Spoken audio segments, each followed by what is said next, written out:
حج د بیت الله شریف کول د دې چې څونه اجر او ثواب دی چې کله د بنده نظر په دغه اجر او ثواب باندې وي نو بیا ډېر مشقتونه برداشت کول دته آساني لکه د جناب نبی کریم علیه السلام مبارک یو صحابي دی حضرت عمرو بن عاص رضی الله تعالی عنه خپل حاضرین ته وایي چې جناب نبی کریم علیه السلام مبارک سره میلاو شوم او الله رب العالمین زما په دې ځل کې د اسلام هغه عظمت او اهمیت پیدا کړ او زما دغه اراده و چې زه د دین اسلام په دایره کې داخل شم وې زه جناب نبی کریم علیه السلام مبارک ترالم او ما عرضکو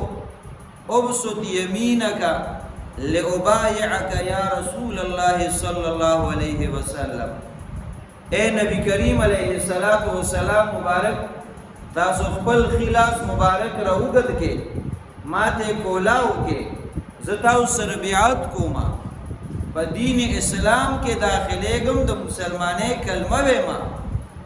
وې جناب نبی کریم علیہ السلام مبارک بلاس مبارک زما د پاره کولاو کو وی چې کله د الله رب العالمین پیغمبر بلاس مبارک زما د بیعت د پاره کولاو کو نو ما د خپل لاس ځان تراغون کو وی جناب نبی کریم علیه السلام مبارک ما نه تاسو کو چې اے عمر رضی الله تعالی عنہ دا لاس دی ول راغون کو ک بیعت کېو د مسلمانې په دایره کې داخليږي نو بیعت وکا حضرت عمر رضی الله عنه فرمای ما جناب نبی کریم علیہ السلام مبارک تو فرمائل حضرت بیعت کوما دین اسلام کے داخلی گم د ایمان کلمہ ویما خو زما یو شرط تے یو حضور علیہ السلام مبارک را تو فرمائل سا شرط صد اغا بیان کا حضرت عمر رضی اللہ عنہ فرمائی ویما جناب نبی کریم علیہ السلام مبارک تو فرمایل چې د الله پیغمبر زدا غوالم چې ما ته بخنه وشي ما ته بخشش وشي ما ته مغفرت وشي وی حضور علیہ السلام مبارک ما ته فرمایل اما علمت یا عمرو اے عمر رضی اللہ تعالی عنہ تا ته پته نشتا ان الاسلام يهدم ما كان قبله یقینا چې کوم سړی په اسلام کې داخل شي نو دغه دین اسلام قبل اول د مخکینی ګناهونو د ریجولو ذریعہ ګرځي هغه ګناهونه دی الله پاک اورېږي ته الله ختم کی او بیا راته فرمایل وان الهجرة تهدم ما كانت قبله او یقینا هجرت هم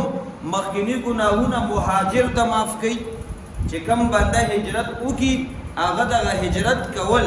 الله رب العالمین ورته د دې په وجه مخکینی ګناهونه تیریږي هغه ورته معاف کوي او بیا فرمایل وان الحج يهدم ما كان قبله یقینا حج عمل دا هم حاجی سے بتا مخکینی ګناهونه تیریږي هغه ورته الله پاک معاف کوي حضرت عمر رضی اللہ عنہ بیا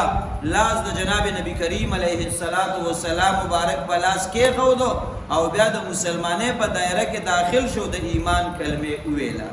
حضرت عمر رضی اللہ عنہ ته درې اعمال یاد کړو چې مخکینی ګناهونه په الله پاک معاف کوي مخکینی ګناهونه د بنده نه ریږي یو مسلمان کېدل دي دویم د دین اسلام د خاطر هجرت کول دي او دریم حج د بیت الله شریف تتلل دي نو چې د یو سړي نظر په دې باندې چې زه حج د بیت الله شریف وکما نو الله رب العالمین به زما د تیر شوی ژوندۍ مغفرت او بخشش ماته وکي زما ګناهونه به ماته معاف شي نو بیا چې څومره مشقت او